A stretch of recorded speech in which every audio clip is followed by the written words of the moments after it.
धर्मराजांनी सांगितले की आत्महत्या करणारे लोक कधी आणि कसे जन्माला येतात। नमस्कार मित्रांनो, एके दिवशी नारायण भक्त देवर्षी नारदजी यमलोकात येतात। नारदजींना येताना पाहून धर्मराज नारदजींना म्हणतात, हे महान ऋषी, यमलोकात तुमचे स्वागत आहे। आज तुम्ही यमलोकात कशासाठी आला आहात ते मला सांगा। देवर्षी नारदजी हात जोडून म्हणतात, हे सूर्यपुत्र, हे काठीधारक, मी तुम्हाला सर्वप्रथम नमस्कार करतो। आज मी तुमच्याकडे कोणतीही बातमी घेऊन आलो नाही, मी माझ्या शंका घेऊन तुमच्याकडे आलो आहे। कृपया माझ्या या शंकाचे निरसन करा आणि माझे अस्वस्थ मन शांत करा। मग धर्मराज म्हणाले, हे महान ऋषी, मी तुमच्या शंकांचे निरसन नक्कीच करेन। मग देवर्षी नारदजी म्हणतात, हे सूर्यपुत्र धर्मराज, माझा पहिला प्रश्न असा आहे की कोणत्या पापामुळे स्त्रिया चेटकीण बनतात? असे कोणते पाप आहे जे त्यांना असे रूप धारण करण्यास भाग पाडते? आणि माझा दुसरा प्रश्न असा आहे की आत्महत्या करणारा माणूस पुढचा जन्म कधी आणि कसा घेतो? आणि शेवटी तो कोणत्या कर्मांमुळे आत्महत्या करतो?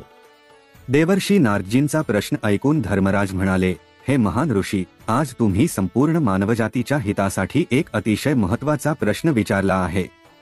हे महान ऋषी, मी तुमच्या पहिल्या प्रश्नाचे उत्तर एका महान कथेद्वारे देऊ इच्छितो। त्यानंतर मी तुमच्या दुसऱ्या प्रश्नाचे उत्तर देईन। ही कथा प्राचीन काळाची आहे। दक्षिणेकडील देशात एक अतिशय सुंदर शहर होते। त्या शहरात एक गरीब ब्राह्मण त्याच्या पत्नीसह एका साध्या झोपडीत राहत होता। पतीचे नाव धर्मदत्त आणि पत्नीचे नाव सतीशणा होते। हे जोडपे आध्यात्मिक साधना सोडून गेले होते, पण त्यांचे जीवन खऱ्या प्रेमाने आणि भक्तीने भरलेले होते। सतीशणा तिच्या पतीला देवाचे रूप मानत होती। तिची दैनंदिन दिनचर्या तिच्या पतीची सेवा करण्यात आणि देवाची पूजा करण्यात घालवत असे। ब्राह्मण धर्मदत्त एक साधा आणि धार्मिक व्यक्ती होता। तो गावातील प्राचीन मंदिरात पुजारी म्हणून काम करत असे। त्याचे जीवन सत्य आणि प्रामाणिकपणाचे उदाहरण होते। जरी गरिबीने त्याला सर्व बाजूंनी वेढले होते, परंतु त्याने कधीही धर्म आणि सत्कर्मांचा मार्ग सोडला नाही। तो दररोज देवाची पूजा करत असे। सतीशणाने तिच्या पतीला कठीण परिस्थितीतही सोडले नाही। कथा पुढे सांगताना धर्मराज म्हणाले, हे महान ऋषी, एके दिवशी असे घडले की नेहमीच निरोगी आणि बलवान असलेला धर्मदत्त अचानक आजारी पडला। हे सर्व त्याच्या मागील जन्मातील पापांमुळे घडले। हळूहळू धर्मदत्तची तब्येत आणखी बिघडू लागली। ती नेहमी देवाला तिच्या पतीच्या कल्याणासाठी प्रार्थना करणारी सतीशणा त्याच्या दुःखाने खूप अस्वस्थ झाली। तिने गावातील वैद्यांना बोलावले, जे खूप अनुभवी होते आणि आयुर्वेदाचे अद्भुत ज्ञान होते। वैद्यांनी त्याची नाडी तपासल्यानंतर गंभीरपणे म्हटले, हे देवी सतीशणा, त्याचा आजार खूप गंभीर आहे। जर त्याच्यावर वेळेवर उपचार केले नाही तर परिस्थिती आणखी बिकट होऊ शकते। यावर एकच उपाय आहे, भगवान शिवाच्या मंदिरातील प्रसाद। तो प्रसाद त्याला निरोगी आरोग्य देऊ शकतो। याशिवाय कोणतेही औषध त्याला निरोगी करू शकत नाही। वैद्यांचे शब्द ऐकून सतीशणाच्या मनात विचारांचे वादळ उठले। तिला माहित होते की हे मंदिर गावापासून खूप दूर, घनदाट आणि भयानक जंगलाच्या पलीकडे आहे। तिने जंगलाबद्दल अनेक भयानक कथा होत्या। लोक म्हणायचे की वन्य प्राण्यांसोबतच तिथे अज्ञात शक्ती आणि भूतही तिथे राहतात। पण सतीशणाला तिच्या पतीबद्दल इतके प्रेम आणि भक्ती होती की तिने कोणत्याही प्रकारची भीती तिच्यावर येऊ दिली नाही। तिने प्रतिज्ञा केली की ती तिच्या पतीसाठी आपला जीवही देऊ शकते। हे जंगल कितीही भयानक असले तरी ती ते ओलांडून भगवान शिवाच्या मंदिरातून प्रसाद आणेल आणि तिच्या पतीला त्याच्या आजारापासून बरे करेल। मनात दृढ निश्चय करून सतीशणा मंदिरातून प्रसाद आणण्यासाठी घराबाहेर पडली। ती ओठांवर भगवान शिवाचे स्मरण करत त्या भयानक जंगलाकडे हळूहळू जाऊ लागली। जंगलाजवळ पोहोचताच तिची नजर तिथल्या भयानक दृश्यावर पडली। हे सामान्य जंगल नव्हते, ते असे ठिकाण होते जिथे निसर्ग त्याच्या सर्वात भयानक स्वरूपात अस्तित्वात होता। आजूबाजूला मोठी झाडे होती, त्यांच्या मोठ्या फांद्यांनी आकाशाला धरले आहे असे वाटत होते। त्या प्रचंड झाडांच्या वाकड्या फांद्यांवर वेली लटकत होत्या, जणू काही एखाद्या अदृश्य शक्तीने त्यांना उपटून टाकले आहे। सावली इतकी दाट होती की सूर्याची किरणेही तिथे पोहोचण्यास घाबरत होती। प्रत्येक झुडुपामागे काहीतरी नक्कीच होते, पण तो प्राणी नव्हता, ते शरीर नव्हते, ते फक्त एक अस्तित्व होते। सूर्याने स्वतःच त्याला सोडून दिल्यासारखे जंगलात अंधार पसरला होता. जंगलाची हवा कुजलेल्या पानांच्या, ओल्या मातीच्या आणि एखाद्या अज्ञात गोष्टीच्या वासाने भरलेली होती. असे काहीतरी जे जीवनाचा इशारा देत नव्हते, तर फक्त मृत्यूचा हा वास एखाद्या मृत स्मृतीसारखा होता. ते जाणीवेला अस्वस्थ करते. आणि मग ती विचित्र शांतता, जी शांतता नव्हती तर एक लपलेला आवाज होता. एक शांतता जी किंचाळीपेक्षाही भयानक होती. जणू सर्व काही श्वास रोखून काहीतरी अप्रिय घडण्याची वाट पाहत आहे. मध्येच कुठेतरी घुबडाचा किंचाळणारा आवाज, दूरवरून येणारा कोल्हाचे हास्य, त्या सर्वांनी मिळून ती शांतता आणखी गर्द केली. जंगल जिवंत होते, पण या जंगलाच्या मध्यभागी एक जागा होती ज्याच्या शांततेत काही लपलेली जाणीव होती. गावातील लोकांनी ते पाहण्याचे धाडस केले नाही. ही ती जागा होती जिथे 7 चेटकिणी राहत होत्या. ही जागा घनदाट झाडे आणि काटेरी झुडुपांनी वेढलेली होती. तिथले वातावरण नेहमीपेक्षाही विचित्र होते. जणू काही झाडांची मुळे जमिनीतून बाहेर पडून काही भक्ष्याची वाट पाहत होती. या चेटकिणींचे वर्णन म्हणजे त्यांचे डोळे आगीच्या ज्वाळांसारखे जळत होते आणि त्यांच्यात क्रूरता आणि भीतीचे इतके मिश्रण होते की कोणीही त्यांच्या डोळ्यात थेट पाहण्याची हिंमत करू शकत नव्हते. त्यांचे लांब टोकदार नखे आणि जळलेले केस त्यांचे भयानक रूप आणखी भयानक बनवत होते. जंगलातील भयानक शांततेला छेद देत त्यांचे हास्य दूरवर ऐकू येत होते. त्या चेटकिणींना कोणत्याही माणसाचे अस्तित्व सहन होत नव्हते. माणूस त्या जंगलाजवळ पोहोचताच त्याला आपला शिकार बनवण्यास तयार होत असत. त्यांचा पिशाची स्वभाव आणि भूक त्यांना आणखी क्रूर बनवत असे. लोक जंगलाच्या या भागाला मृत्यूचे घर म्हणत असत, कारण तिथून कोणीही जिवंत परत येत नव्हते. सतीशणाला हे सर्व माहीत होते, तरीही तिचे मन विचलित झाले नाही. दृढ निश्चय आणि भगवान शिवाचे नाव घेत ती त्या भयानक जंगलात प्रवेश करत होती. तिच्या प्रत्येक श्वासात भगवान शिवाचे स्मरण होते. सतीशणा जंगलात पोहोचताच तिच्या उपस्थितीने तिथल्या भयानक वातावरणाला एक नवीन रूप दिले. तिची शांत आणि दृढ चाल, तिच्या चेहऱ्यावरील आणि देवावरील अढळ श्रद्धा आणि तिच्या हृदयातील निर्भयता तिला एका दिव्य तेजस्वी व्यक्तिमत्वासारखी वाटत होती. पण सतीशणाच्या या तेजामुळे ती अज्ञानी चेटकिणींच्या क्रूर स्वभावाला आणि भूकेला बळकटी देत होती. चेटकिणींचा लपण्याचे ठिकाण जंगलाच्या सर्वात अंधारात होते, जिथून ते ये जा करणाऱ्या प्रत्येकावर लक्ष ठेवत होते. जेव्हा त्यांनी सतीशणाला पाहिले तेव्हा त्यांचे पिशाची डोळे आनंदाने चमकले आणि ते आनंदाने नाचू लागले आणि मोठ्याने ओरडू लागले आणि आपापसात बोलत म्हणाले, बघा कोण जंगलात येत आहे. आमचे अन्न स्वतःहून चालत आले आहे. ते खाल्ल्याने आमची भूक भागेल. मग दुसरी चेटकीण तृष्णाने त्याकडे बोट दाखवले आणि म्हणाली, तू बरोबर आहेस. ते पहा, तिची त्वचा कशी चमकत आहे. त्याचे मांस खूप चविष्ट असेल. मग तिसरी चेटकीण वरंजना, जी सर्वात क्रूर होती, तिच्या पिशाची हास्याने म्हणाली, तिच्या डोळ्यात भीती नाही. ती आपल्याला आव्हान देण्यासाठी आली आहे. पण जेव्हा आपण ते आपल्या नखांनी फाडून खातो तेव्हा तिला हे देखील कळेल की या जंगलातून कोणीही पळून जाऊ शकत नाही. चौथी चेटकीण काया, जिने कधीही कोणत्याही माणसाला सोडले नव्हते, ती लोभीपणे ओरडली, मला तिचे रक्त हवे आहे. तिचे रक्त उबदार आणि ताजे असेल. आमचा राग आणि भूक शांत करण्यासाठी ते पुरेसे आहे. हे ऐकून पाचवी चेटकीण शशानाने त्यांच्याकडे बोट दाखवले आणि म्हणाली, बघा तिचा चेहरा किती शांत आहे. मला ते आवडत नाही. मला माझ्या रागाने तिची शांती चिरडून टाकण्यात आनंद होईल. आपण सर्वजण तिला एकत्र खाऊ. सहावी चेटकीण दर्पण, जी हुशार होती, तिने सर्वांना थांबवले आणि म्हणाली, थांबा. ही स्त्री सामान्य दिसत नाही. तिच्यात काही अदृश्य शक्ती आहे. तिला खाण्यापूर्वी ती येथे का आली आहे ते आपण पाहिले पाहिजे. पण खरे सांगायचे तर माझी भूक मला विचार करू देत नाही.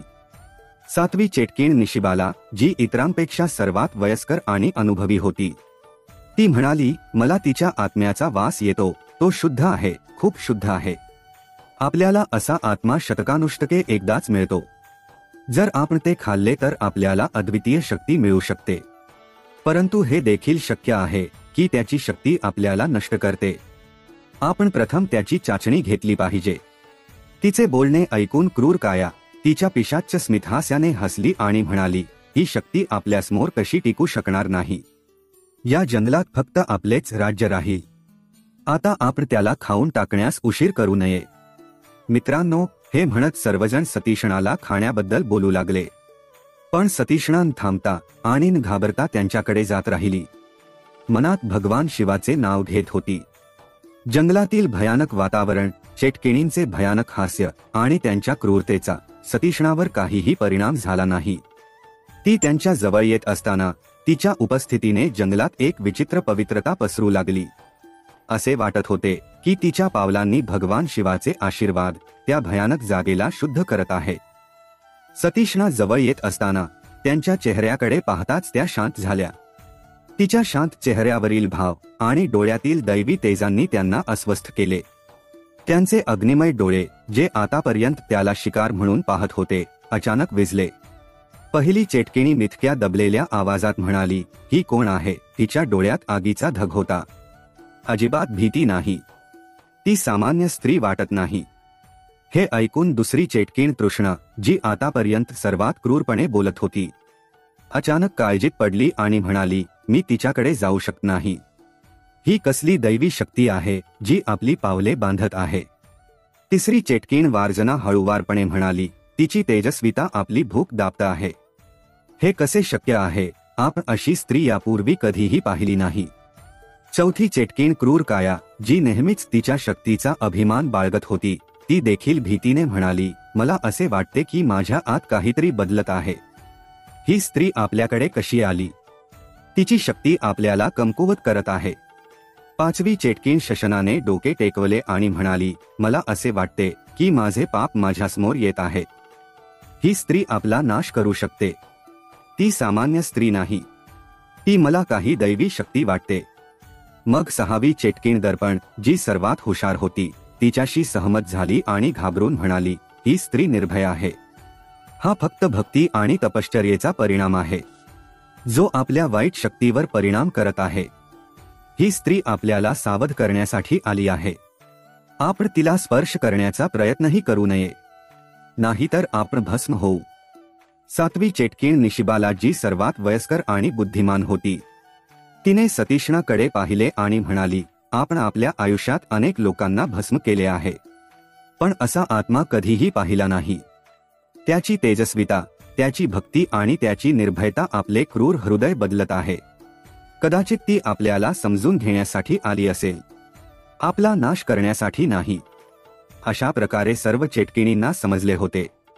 चेटकिणींची भूक अचानक कमी झाली. त्यांच्या चेहऱ्यावरील क्रूरता आता एका विचित्र दुविधेत बदलली होती.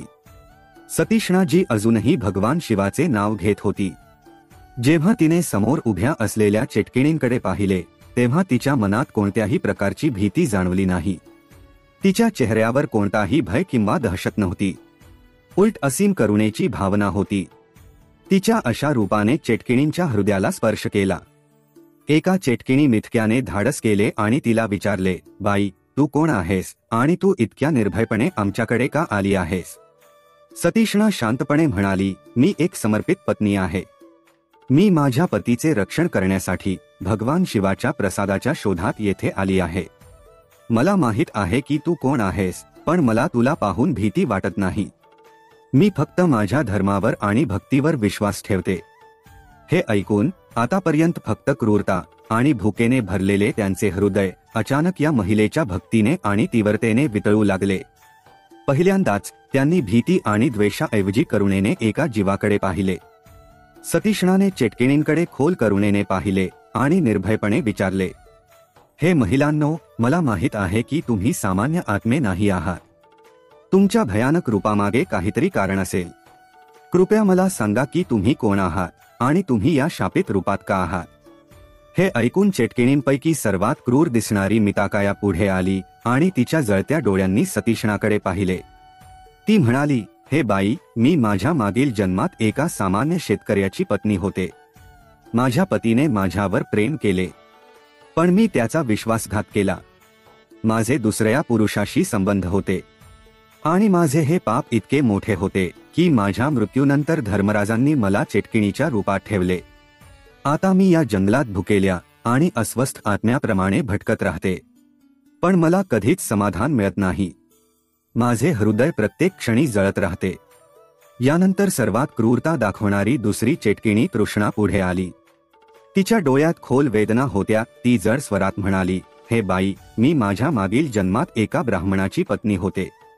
मी एका मुलीला जन्म दिला होता, पण मी माझ्याच मुलीचे आयुष्य संपवले.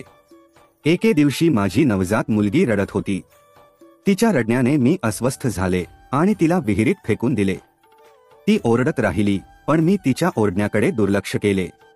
माझ्या मृत्यूनंतर त्या निष्पाप आत्म्याचे दुःख माझ्या पापाचे कारण बनले आणि माझ्या त्याच पापी कृत्यामुळे मला हे रूप मिळाले.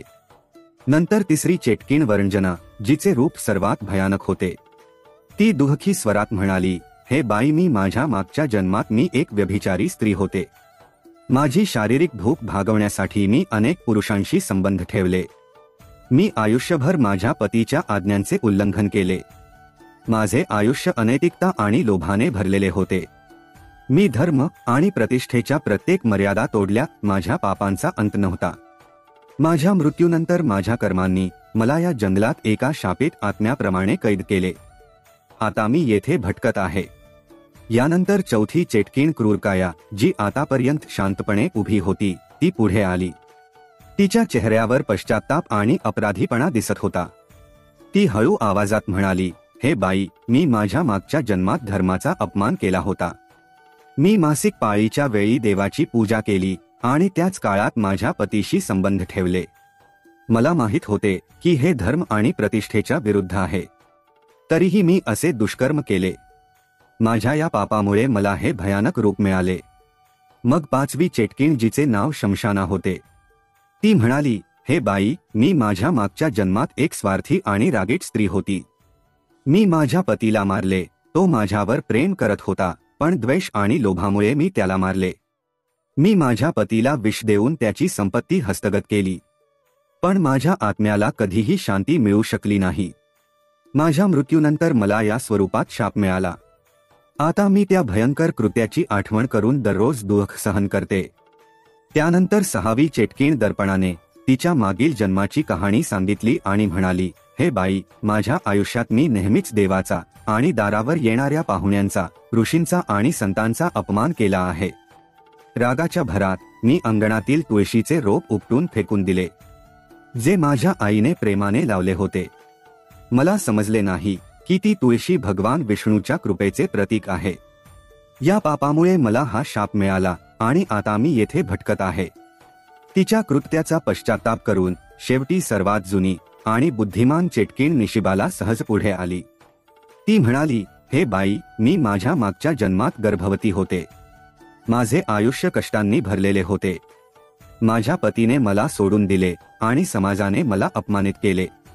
माझ्या आत्म्याने हे सर्व दुःख गमावले आणि मी गर्भवती असताना आत्महत्या केली. माझ्या गर्भाशयात वाढणारे निष्पाप जीवनही माझ्यासोबत संपले. हे माझे सर्वात मोठे पाप होते. आता मी या जंगलात शापित आत्म्याप्रमाणे भटकत आहे. अशा प्रकारे सर्व चेटकिणींनी त्यांचे पाप आणि वेदना सामायिक केल्या. त्या चेटकिणींच्या मागील जन्मांच्या कथा, त्यांचे पाप आणि त्यांच्या वेदना ऐकल्यानंतर सतीशणाला खूप करुणा वाटली. त्यांचे दुःख समजून ती हळुवारपणे म्हणाली, हे बाई, तुम्ही सर्वांनी तुमच्या मागच्या जन्मात जे काही वाईट कृत्य केले आहे, त्याचे परिणाम तुम्ही सर्वजण आज भोगत आहात.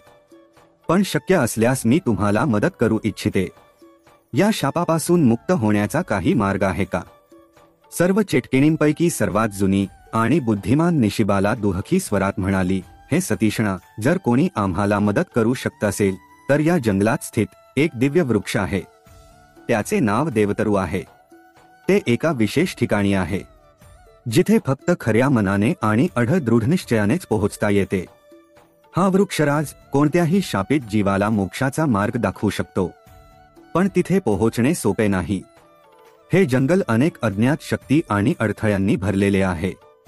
निशिबालाचे ऐकून सतीशणाने दृढ स्वरात म्हटले, हे देवी, जर तो वृक्षराज तुम्हाला मोक्षाचा मार्ग दाखवू शकला तर मी त्याला नक्कीच शोधून काढेन.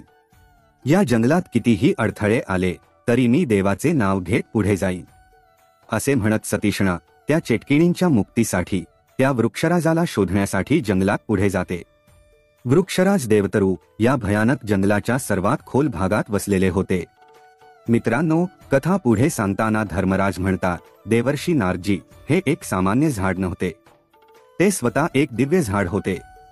त्याच्या फांद्या सोन्यासारख्या चमकत होत्या आणि त्याची पाने हिरव्या माणिकांसारखी चमकत होती.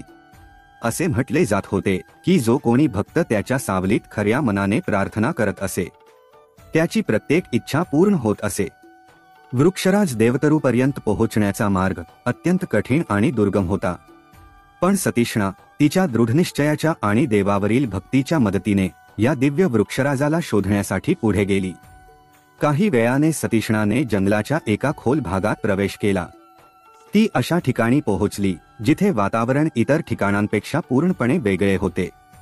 हवेत शुद्धता होती आणि सर्वत्र एक अद्भुत शांतता पसरली होती.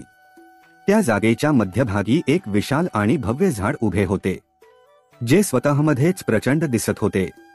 त्याच्या फांद्या राजाच्या मुकुटासारख्या पसरलेल्या होत्या आणि पाने चमकदार हिरव्या रत्नांसारखी दिसत होती.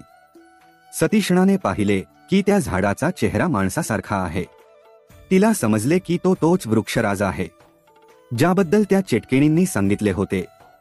सतीशणा त्या झाडाजवळ गेली आणि त्याकडे हात जोडून नम्रपणे म्हणाली, हे दिव्य वृक्षराज, तू सामान्य झाडासारखा दिसत नाहीस. तुझे तेज आणि तुझी उपस्थिती अद्भुत आहे. कृपया मला सांगा की तू कोण आहेस आणि तू या स्वरूपात का आहेस. मी ऐकले आहे की तू मानवी आवाजात बोलू शकतोस. तू एक झाड असूनही असे का आहेस. कृपया मला तुझ्या जीवनाचे रहस्य सांगा. काही क्षणांसाठी ते ठिकाण आणखी शांत झाले. मग झाडाने हळू आणि गंभीर आवाजात बोलायला सुरुवात केली. त्याचा आवाज खोल आणि करुणेने भरलेला होता. तो म्हणाला, हे पतिव्रता सतीशणा, मी काही सामान्य झाड नाही. मी माझ्या मागील जन्मातील पापांचे परिणाम भोगत आहे. माझ्या जीवनाचे रहस्य ऐक. मी माझ्या मागील जन्मात एक श्रीमंत आणि गर्विष्ठ माणूस होतो. माझे नाव समर्जित होते. मी माझ्या स्वार्थासाठी झाडे तोडायचो. विशेषतः धर्म आणि शास्त्रांमध्ये पवित्र मानल्या जाणाऱ्या पिंपळाच्या झाडांना. मला कधीच वाटले नव्हते की ती झाडे देखील जिवंत आहेत आणि त्यांच्याशिवाय पृथ्वीवरील जीवन शक्य नाही. माझ्या आत्म्यात करुणा नव्हती.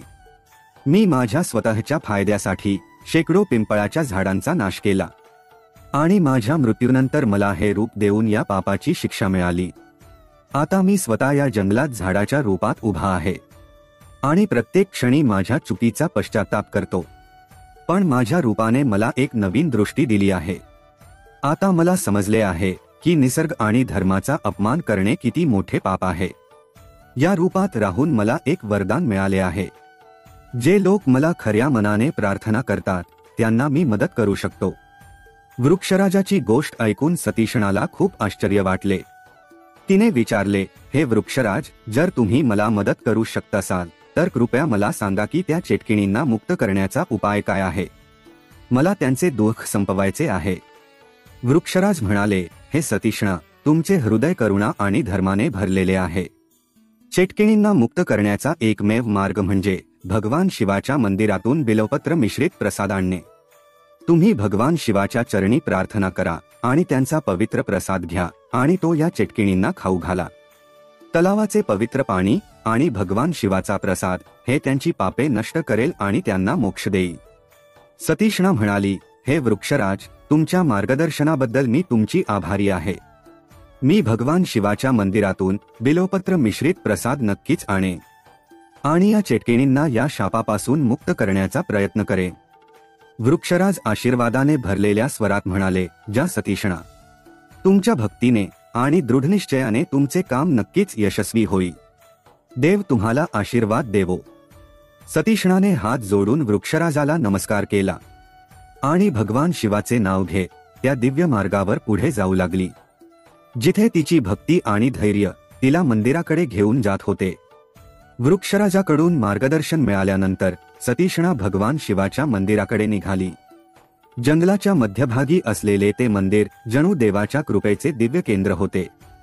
सकाळच्या सोनेरी प्रकाशाने चमकणारे ते मंदिर जणू स्वर्गातूनच खाली आलेले पूजास्थळ दिसत होते. त्याची उंच शिखरे आकाशाला स्पर्श करत असल्याचे दिसत होते, जणू ते देवाशी संवाद साधत आहेत. सर्वत्र घंटांचा मधुर आवाज घुमत होता, जणू देव आणि गंधर्व आकाशात घंटानाद करत आहे. मंदिराच्या गर्भगृहात बसलेली देवाची मूर्ती इतकी दिव्य होती की तिच्या डोळ्यात पाहिल्यावरच मनाचा संपूर्ण भार हलका होतो. असे अद्भुत दृश्य पाहून सतीशणा भारावून गेली. मंदिराजवळ एका कोपऱ्यात एक दिव्य बेलपत्राची वनस्पती लावली होती. त्याची पाने चमकत असल्याचे दिसत होते. लोक म्हणायचे की हे बेलपत्र वनस्पती स्वतः भगवान शिवाच्या कृपेने जिवंत आहे. तिथे एक लहान तलाव होता जो अमृताच्या पाण्याने भरलेला होता. या पाण्याचा वापर भक्तांसाठी पवित्र प्रसाद तयार करण्यासाठी केला जात होता. सतीशणाने गर्भगृहात प्रवेश केला आणि भगवान शिवाच्या चरणी डोके टेकवले. तिने प्रार्थना केली आणि म्हटले, हे प्रभू, कृपया मला मदत करा. या शापित आत्म्यांना मुक्त करण्यासाठी मला तुमचा प्रसाद घ्यायचा आहे आणि मला माझ्या पतीसाठीही तुमचे आशीर्वाद हवे आहे. सतीशणाने हे बोलताच वाऱ्याचा एक हलकासा झोत आला आणि काही बेलाची पाने तुटून तिच्या ओंजळीत शिरली. हे पाहून सतीशणाच्या डोळ्यात अश्रू आले. तिने भगवान शिवाला नमस्कार केला आणि तलावातून पाणी घेतल्यानंतर मंदिराबाहेर आली. सतीशणाने पाणी आणि बेलाची पाने प्रसाद म्हणून घेतली आणि थेट देवतरूच्या झाडाकडे गेली. तिथे पोहोचून तिने हातात पाणी घेतले आणि देवाचे नाव घेऊन भक्तीने वृक्षराजावर शिंपडले. वृक्षराजावर पाणी पडताच एक अद्भुत घटना घडली. देवतरूची पाने आणि फांद्या चमकू लागल्या आणि संपूर्ण झाड दिव्य प्रकाशात बदलले आणि त्या ठिकाणी एक दिव्य पुरुष प्रकट झाला जो देवासारखा दिसत होता. त्या दिव्य पुरुषाने सांगितले की तुमच्या वाणीने आणि देवाच्या कृपेने मला माझ्या पापांपासून मुक्त केले आहे. आता मी या शापातून मुक्त होऊन स्वर्गात जात आहे. मी नेहमीच तुमची आभारी राही. असे म्हणत तो माणूस दिव्य प्रकाशात विलीन झाला. सतीशणाने त्याला नमस्कार केला आणि नंतर चेटकिणींकडे निघाली. त्या 7 चेटकिणींना भेटून तिने त्यांना बेलपत्राच्या स्वरूपात असलेला देवाचा प्रसाद दिला आणि म्हणाली, हे महिलांनो, हा प्रसाद म्हणजे भगवान शिवाच्या कृपेचे प्रतीक आहे. ते स्वीकारा आणि तुमच्या पापांपासून मुक्त व्हा. चेटकिणींनी पूर्ण श्रद्धेने तो प्रसाद स्वीकारला. प्रसाद खाल्ल्याबरोबर त्यांचे भयानक रूप बदलू लागले. त्यांची जळलेली त्वचा आणि उग्र डोळे आता शांत आणि सुंदर झाले. त्यांच्या विकृत आकृत्या दैवी महिलांमध्ये रूपांतरित झाल्या. त्यांच्या चेहऱ्यावर पवित्रतेचा आभा पसरला. शापातून मुक्त झाल्यानंतर सर्व चेटकिणी सतीशणाला म्हणाल्या, हे पवित्र स्त्री, तुझ्या भक्तीने आणि करुणेने आम्हाला आमच्या पापांपासून मुक्त केले आहे. आम्ही नेहमीच तुमचे आभारी राहू. असे म्हणत ते सर्व आत्मे दिव्य प्रकाशात विलीन झाले. त्या आत्म्यांच्या जाण्यानंतर सतीशणा जंगलातून सुरक्षितपणे घरी परतली. जेव्हा ती तिच्या घरात पाऊल ठेवते तेव्हा तिच्या डोळ्यात समाधान होते. तिच्या हातात देवाचा पवित्र प्रसाद होता जो तिला अनेक अडचणी आणि भयंकर अडथळे पार करून मिळाला होता. ती तिच्या पतीकडे गेली आणि म्हणाली, हे स्वामी, कृपया देवाचा प्रसाद स्वीकारा. तो तुमचा आजार दूर करेल. मित्रांनो, धर्मदत्तने पत्नीच्या सल्ल्यानुसार प्रसाद खाताच जणू काही त्याच्या शरीरातून सर्व आजार नाहीसे झाले आणि त्याची तब्येत सुधारली. तो सतीशणाकडे पाहून म्हणाला, हे पत्नी, तुझ्या भक्तीने, संयमाने आणि दृढ निश्चयाने तू माझे प्राण वाचवलेस आणि मला हे देखील समजले की खऱ्या प्रेमासमोर आणि निष्ठेसमोर कोणताही अडथळा मोठा नाही. आज तू तुझ्या पतीवरील भक्तीचे आणखी एक उदाहरण सादर करून संपूर्ण स्त्री जातीला अभिमानित केले आहे. मी तुला वंदन करतो. मित्रांनो, नारदजींकडे पाहून धर्मराज म्हणाले, हे महान ऋषी, ही कथा ऐकल्यानंतर तुम्हाला तुमच्या पहिल्या प्रश्नाचे उत्तर मिळाले असेल की कोणत्या पापांमुळे स्त्रिया चेटकीण बनतात. हे महान ऋषी, पुरुषाला त्याच्या वाईट कर्मांचे फळ नक्कीच भोगावे लागते, पण देवाची भक्ती आणि खरा पश्चाताप प्रत्येक पापाचा नाश करू शकतो.